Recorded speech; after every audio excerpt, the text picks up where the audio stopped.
Fala pessoal, tudo bem? Bom, estamos aqui mais uma vez, né? Dessa forma, dessa vez um pouco diferente, né? Estou aqui na versão solo aqui no canal, trazendo um vídeo em formato de meditação. Eu confesso que pensei em inúmeros temas para chamar um pouco a atenção ali na thumbnail, né? Thumbnail do YouTube ali. Não sei que tema vou usar. De fato, eu tenho ciência, um pouco de ciência, claro, sobre o conteúdo que eu quero apresentar aqui, né? Mas veio inúmeros temas, né? Para eu tentar chamar a atenção para que você pudesse aí ouvir essas palavras, que eu tenho certeza que essas palavras vão falar, né, aos corações de vocês, hein? Mas desde já eu quero colocar o seguinte, uma seguinte reflexão para vocês, né? Será que o Jesus, né, o Jesus que viveu e que aqui nessa palavra, será que esse mesmo Jesus daqui é o mesmo Jesus o qual a gente fala hoje, né, do qual a gente fala hoje? Será que é o mesmo Jesus que a nossa vida hoje reflete aos ensinamentos que ele deixou para a gente através desta palavra aqui? Será que é esse Jesus, de fato, que é o Jesus pregado nas igrejas atualmente? Será que é esse Jesus que a minha vida testifica? Bom, eu vou começar trazendo aqui, já deixei até aberto aqui, uma passagem que está relatada em Mateus, no capítulo 23. Eu poderia facilmente aqui ler todo o capítulo, mas eu não vou fazer isso porque vai levar um pouco mais de tempo, né? Eu tenho certeza que esse vídeo vai passar aí uns 10, 15, até 20 minutos, né? Mas vamos lá. Eu vou deixar aqui apenas o versículo chave, né? E eu vou tentar ali mais ou menos explicar o texto, tá? Mateus capítulo 23, versículo 37, para resumir, né? Aonde Jesus fala assim, ó: Jerusalém, Jerusalém, você que mata os profetas e apedreja os que lhes são enviados. Quantas vezes eu quis reunir os seus filhos, como a galinha reúne seus pintinhos debaixo das suas asas, mas vocês não quiseram. Eis que a casa de vocês ficará deserta. Pois eu lhes digo que vocês não me verão mais, até que digam: bendito é o que vem em nome do Senhor. Bom, essa passagem de Mateus capítulo 23, se vocês forem depois parar para ler, vocês vão perceber que Jesus ele fala diretamente ali aquela classe, né, ou aquela facção, ou aquele grupo, acredito que eu posso falar dessa forma, que surgiu, né, provavelmente ali num cenário de destruição, de reconstrução, né, num cenário que a gente, diretamente falando, é o cenário do exílio babilônico. Jesus fala diretamente para o povo, um povo, né, uma classe denominada fariseus, que muito bem a gente conhece, né, pela má fama de como eles interpretavam a palavra de Deus. E assim, como é que surge, na verdade, antes de eu falar sobre o texto, né, de Mateus capítulo 23 inteiro ali, um contexto geral, como é que surge um povo que, de fato, o próprio capítulo de Mateus 23 vai dizer ali, né, vai afirmar que é um povo hipócrita, não vou chamar de povo, mas vou chamar de uma classe hipócrita, é uma classe cínica, né? É uma classe ruim mesmo, a palavra é essa, né? Como é que surge isso? Quando o povo de Israel ele é levado, né, para a Babilônia, cativo na Babilônia, a gente percebe que tudo é destruído, né? O templo de Jerusalém ali é destruído, o povo é separado, fica sem recursos, né? Obviamente que textos que eram separados ali para ler em sinagogas, né? Tudo isso é perdido, tá? O povo é simplesmente, ele fica num estado mesmo de necessidade geral, né? A partir do momento em que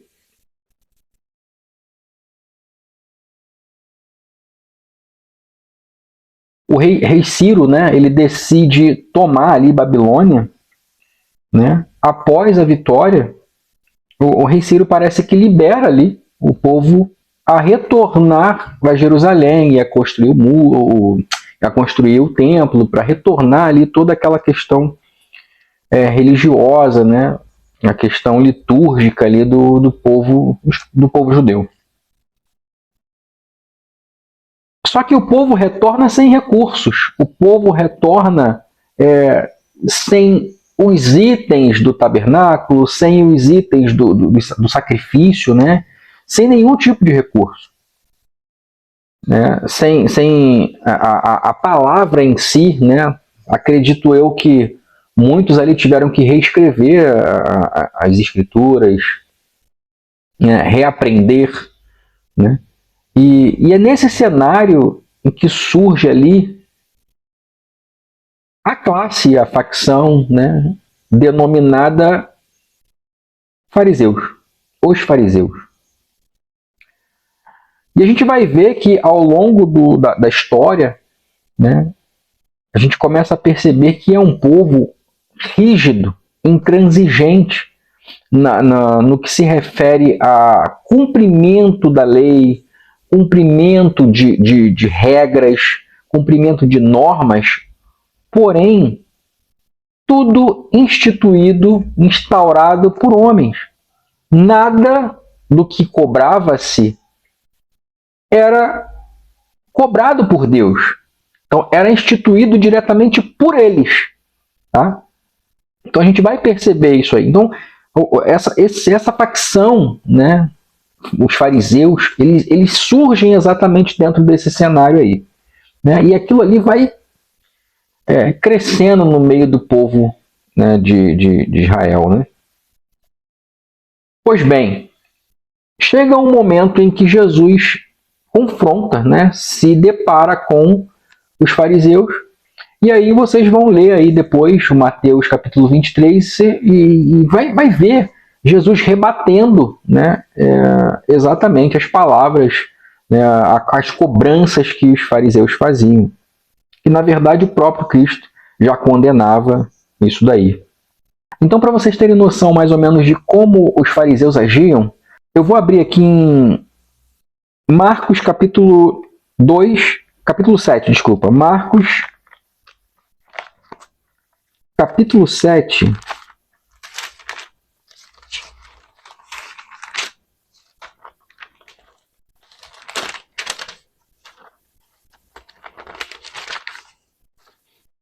Marcos capítulo 7, versículo 15. Olha aqui, ó.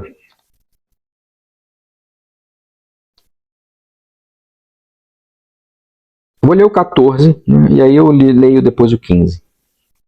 Marcos capítulo 2, versículo 15, perdão. Marcos capítulo 2, versículo 15. Aí eu vou ler o 13, né, o 14, e aí eu complemento no 15. Jesus saiu outra vez para a beira-mar. Uma grande multidão aproximou-se e ele começou a ensiná-los. Passando por ali, viu Levi, filho de Alfeu, sentado na coletoria e disse-lhe: Siga-me. Levi levantou-se e o seguiu. Durante uma refeição na casa de Levi, muitos publicanos e pecadores estavam comendo com Jesus. E seus discípulos, claro, pois haviam muitos que o seguiam. Quando os mestres da lei, que eram fariseus, o viram comendo com pecadores e publicanos, perguntaram aos discípulos de Jesus: por que ele come com publicanos e pecadores? Bom, e aí vamos ler a resposta de Jesus no versículo 17 ali. Ouvindo isso, Jesus disse-lhe: não são os que têm saúde que precisam de médico, mas sim os doentes. Eu não vim para chamar justos, mas pecadores. Ou seja, isso é só um pequeno, mas uma partícula muito pequena de como os fariseus agiam. Né? É uma das pequenas formas que a gente pode citar de como eles agiam. Ou seja, se preocupavam com cultura, se preocupavam com hábitos, né? E muitos deles chegando a ser discriminatório, né? Parando bem para pensar, fazendo mesmo acepção com quem eu devo comer, com quem eu não devo comer, a quem eu devo me aproximar, a quem eu tenho que me afastar. Isso são atitudes de fato de fariseus. Eles agiam assim, mas o próprio Cristo rebate. Peraí, mas quem precisa de médico não é doente? Não é para eles que eu tenho que ir? Não é? O médico tem que ir, não é para o doente? Que proveito tem o médico tratar de quem é curado ou não tem doença? Então essa foi uma das respostas que Jesus deu para os fariseus, dentre muitas, né, muitos casos aqui. Uma outra evidência, por exemplo, vou citar aqui Marcos capítulo 3, versículo 5, olha aqui, ó, uma outra referência, né? Marcos capítulo 3, versículo 5, diz assim, ó: Jesus disse ao homem da mão atrofiada: levante-se e venha para o meio. Depois Jesus lhe perguntou: o que é permitido fazer no sábado? O bem ou o mal? Salvar a vida ou matar? Aqui Jesus ele é abordado, né, curando ali um homem, um enfermo, né, da mão atrofiada. E os fariseus, vendo aquilo, perguntam: pode fazer isso aí no sábado?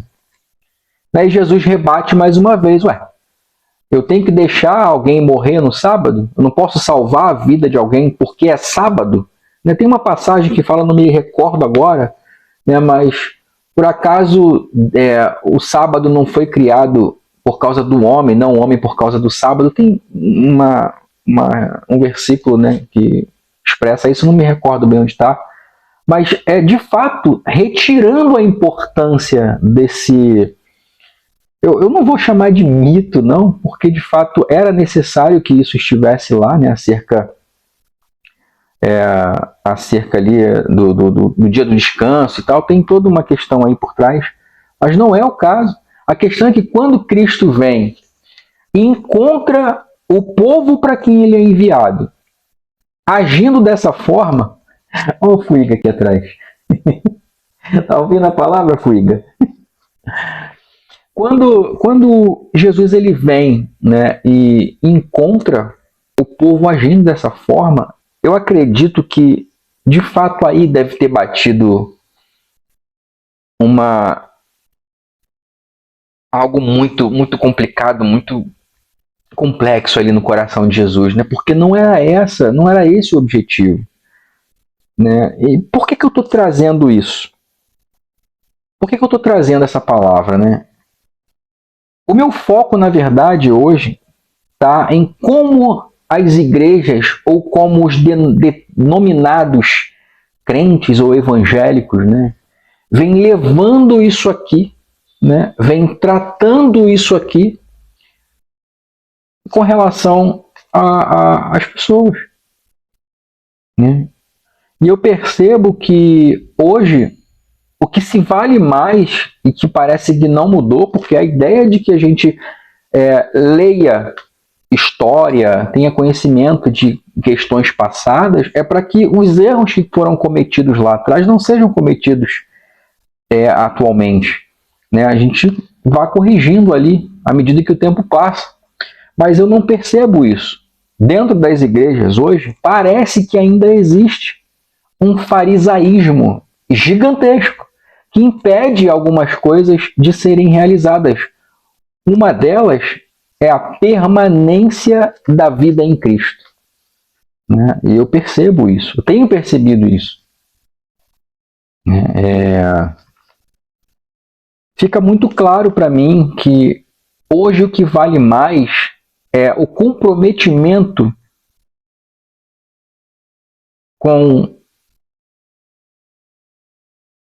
o cumprimento de palavras de homem, o cumprimento de doutrinas de homem, do que o que a própria Bíblia ordena. O povo, na verdade, que deveria ser chamado de povo de Deus, né, que formaria o reino de Deus, de fato é notório que está sendo deixado levar por doutrinas de homens. Né? Recentemente eu presenciei um caso de um jovem que é músico, né? E ele, ao retornar para a igreja ali, para congregar, fazer parte de uma família, de um corpo, né? Ele tentou exercer ali a prática, o dom, o ministério, e a ele foi negado a permissão de exercer, porque a princípio ele não teria ainda a vida no altar, né? Vida no altar. E aí, ao tomar conhecimento daquilo, eu pensei, mas o que seria vida no altar? O que seria... E aí ele contando ali, né, ficou bem claro que haveria uma necessidade de cumprir com determinadas exigências da instituição. Vamos colocar instituição para não falar igreja, né? Então, para que ele participasse, por exemplo, do grupo da equipe de louvor, seria necessário ele cumprir ali alguns requisitos, pré-requisitos. E aí a gente foi para a Bíblia, né? O primeiro requisito era ser dizimista. Era obrigatório, não era necessário, não. Era obrigatório ser dizimista cadastrado na instituição. Do contrário, não poderia exercer nenhum ministério. Era necessário participar de um encontro denominado Encontro com Deus. Né? E para esse evento era necessário pagar um valor de R$250, mais ou menos isso, né? Porque do contrário não poderia também participar ali do ministério. A outra exigência seria, e claro, essa daí eu até concordo de certa forma, mas não obrigar, mas claro, a partir do momento que se tem um comprometimento com algum departamento da instituição, é necessária, claro, a presença dos cultos, mas colocou-se como se houvesse ali uma carga de trabalho, né? Era necessário estar domingo de manhã, domingo à noite, sei lá, vou chutar um dia qualquer ali, quarta e quinta, né? Tinha que estar ali fazendo presença, não poderia faltar. Né? E isso foi colocado de uma forma assim, foi pré-estabelecido alguns critérios para participar de ministério, pelo amor de Cristo. Aonde que isso aqui está aqui? Aonde? De tudo que eu listei, aonde está aqui? O que eu entendo é que muitas vezes que Jesus encontrava uma situação, alguém em uma situação de pecado, por exemplo, né? E é o que eu chego a acreditar que deveria ser isso, o vida no altar, né? Porque se você tem vida no altar é porque você não está na prática do pecado, que pecadores todos nós somos. Né? Somos nascidos do pecado. Né? Mas uma coisa é diferente, não viver na prática do pecado é que é a questão. E aí sim a gente vai sempre buscar a santificação em Cristo, né? sempre buscar melhorar como ser humano aqui, como homem aqui, fazendo o quê? A vontade de Deus, né? E a gente tem um manual para isso. Eu acredito que isso seria a vida no altar. Só que todas as vezes que Jesus ele encontra uma pessoa, por exemplo, a mulher adúltera, né? A gente encontra a passagem da mulher adúltera a ponto de ser apedrejada, né? Porque tinha cometido ato de adultério, e naquela época, sim, era execução, né? Era apedrejamento. Mas Jesus aparece naquele momento ali como salvador daquela vida.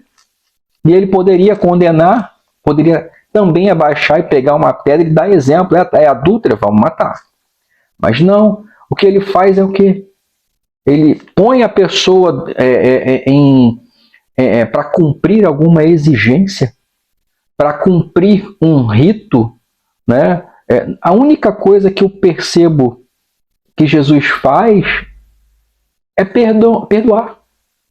Perdoar e, é claro, chamar a pessoa a uma responsabilidade. Ó, está perdoado. Os teus pecados estão perdoados. Mas não é só isso. Vai e não é para pecar mais, né? Então, isso é a chamada da responsabilidade. Tudo bem? Posso confiar em você? Está tudo certo a partir de agora? Não faz isso. É errado, mas pode seguir seu caminho. Ou seja, não, agora eu vou ter que te excluir disso. Agora você vai ter que ficar fora disso. Isso não é bíblico. Pessoas que se convertem hoje dentro do meio evangélico, né? Como é que era, por exemplo, durante a pregação dos apóstolos, né? Pessoas eram rendidas ali, pessoas eram convertidas naquele mesmo momento e naquele mesmo momento eram batizadas. Hoje a gente encontra, por exemplo, um longo e duradouro período de treinamento para que a pessoa receba o batismo. Por qual motivo não batizar e treinar? Né? Então, assim, uma série de questões que a gente percebe isso hoje dentro das igrejas, né? E se a gente for comparar, de fato, eram as mesmas práticas que os fariseus cometiam no passado. E Jesus rebate isso. Claramente em Mateus capítulo 23, por favor, leiam. Vocês vão ver que, de fato, Jesus rebate essa hipocrisia. Não é o Jesus atual. Eu não vejo esse Jesus aqui na Bíblia, não vejo dentro das igrejas hoje. Né? Jesus ele veio para um povo que ele escolheu, que o próprio Deus escolheu. Né? Quando eu falo próprio Deus, é o próprio Cristo, porque ele é o próprio Deus. Lá em Daniel no capítulo 2, vamos lá, vou abrir aqui.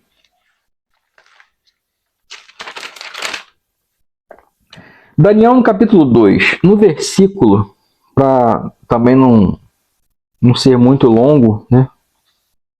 Vou ler aqui somente o versículo de número 44. Vou ler o 44.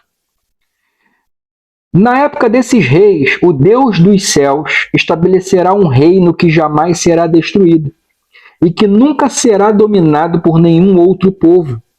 Destruirá todos os reinos daqueles reis e os exterminará, mas esse reino durará para sempre. Isso aqui está em Daniel, no capítulo 2, no versículo 44.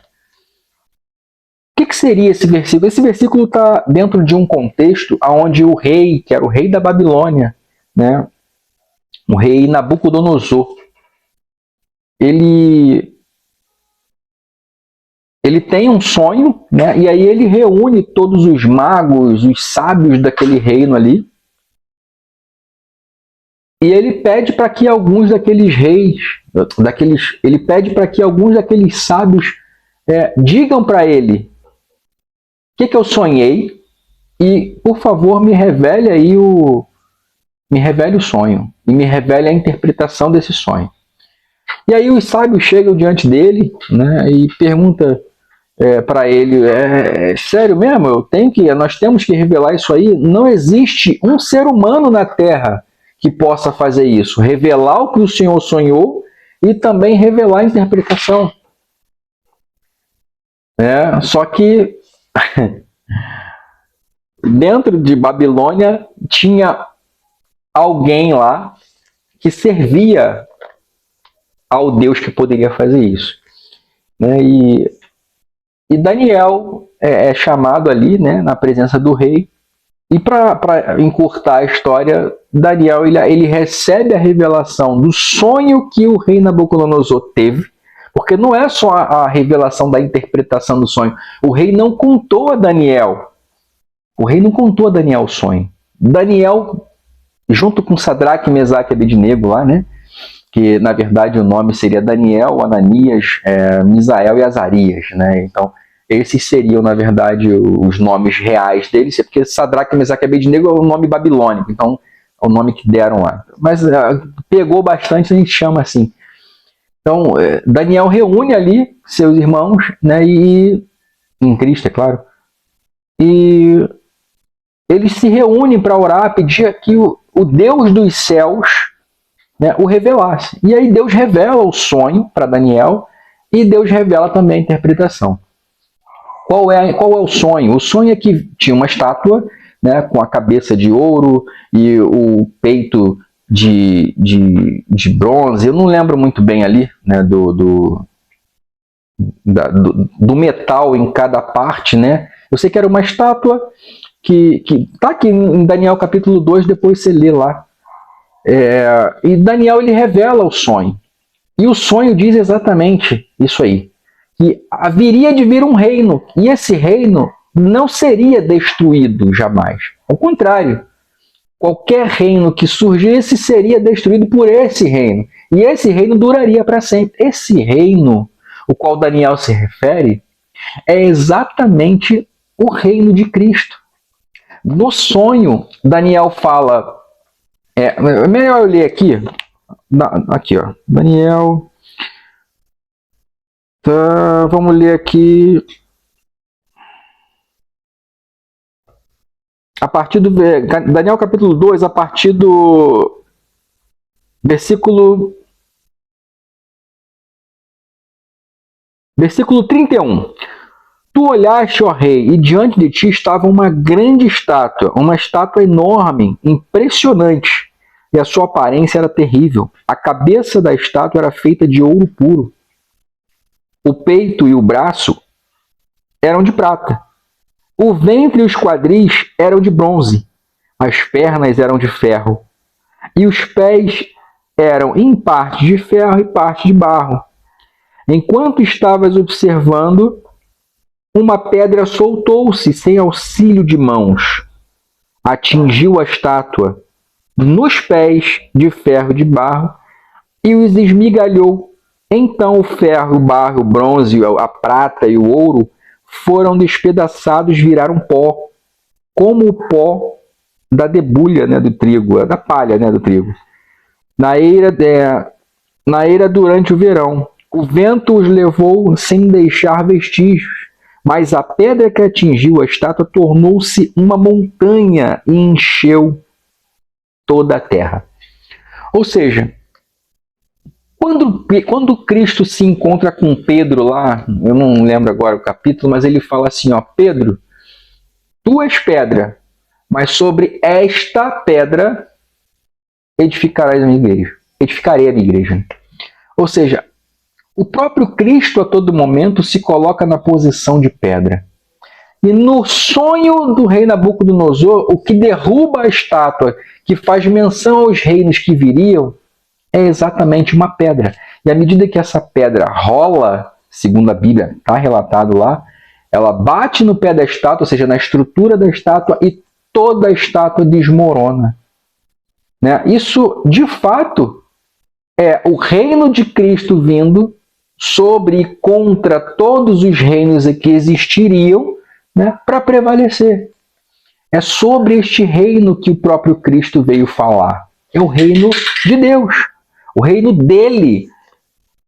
O que a gente precisa entender, né, e tão somente isso, é que estamos aqui como uma pessoa só, em Cristo Jesus.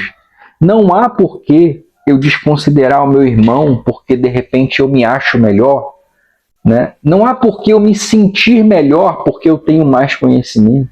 Isso não faz sentido. Agir dessa forma é agir como fariseu.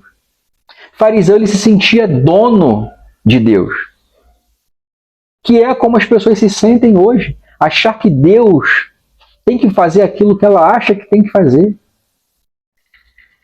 Se coloca de fato na posição de dono de Deus. Eu decreto que o Senhor faça isso. Eu ordeno, não aceito isso. Da onde que isso aí é evangelho? Aonde que Cristo se coloca dessa forma? Bom, essa é uma palavra de reflexão, né? Como eu falei, poderia ser melhor, mas a princípio a gente vai ficar por aqui. Como eu falei, de fato é uma reflexão. É para que a gente pense um pouco em qual Cristo, que Jesus eu estou servindo, estou adorando. Beleza, gente? Vou ficar por aqui. Espero que vocês tenham gostado do vídeo. Forte abraço, fica com Deus.